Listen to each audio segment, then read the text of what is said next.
trafic de bois de rose en lien direct avec la corruption.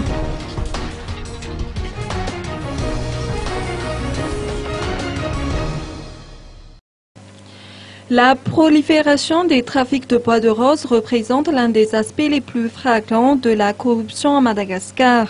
À ce propos, l'Alliance Foire-Gaz a noté que ce trafic entraîne des dégâts économiques colossaux. Les exportations illicites de bois précieux ont pris de l'importance durant la période transitoire. 1500 conteneurs remplis de bois de rose d'une valeur approximative de 220 millions de dollars sont sortis des frontières malgaches durant la période de 2010 à 2011. Ce chiffre n'est pourtant rien comparé au trafic enregistré en 2013 et 2014. En raison de la corruption qui sévit en haut lieu, les gros poissons ne sont jamais poursuivis, a confié Njatro Zakamanarn, président de l'Alliance Foire-Gaz.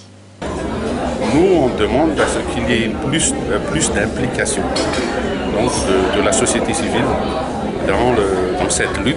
On ne va pas s'immiscer aux fonctions régaliennes de l'État, mais quand même, on a remarqué qu'il y a trop d'interférences vraiment de l'exécutif. Ça a été dit pendant l'atelier dans cette lutte. Premièrement. Deuxièmement, je pense qu'il faudrait édifier vraiment, faire une étude et avoir des indicateurs d'impact sérieux sur les scénarios ou le scénario qu'on devrait prendre, définir pour cette lutte, parce qu'on ne va pas quand même encore hésiter sur la rupture avec la corruption. Faire un consensus pour lutter contre la corruption, ce serait de la complaisance, de la complicité aussi.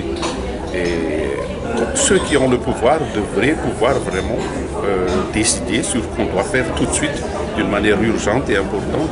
Maintenant, aujourd'hui, avoir une stratégie nationale est déjà très bonne, mais la lutte doit commencer vraiment avec des signes forts.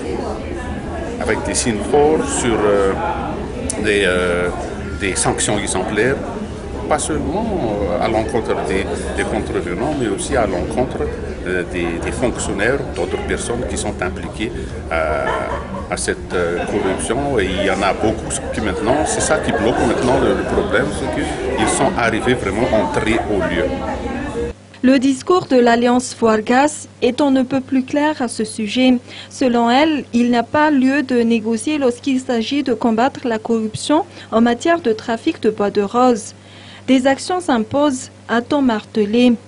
De son côté, le DG du Bianco, Njemfit Jean-Louis, a précisé qu'ils ont entrepris des investigations au fond concernant ces trafics. Tout le monde connaît l'identité des gros poissons, mais on ne peut pas les poursuivre devant la justice sans avancer de preuves tangibles. Tout ce qu'il y a à dire, selon lui, c'est que tout a une fin.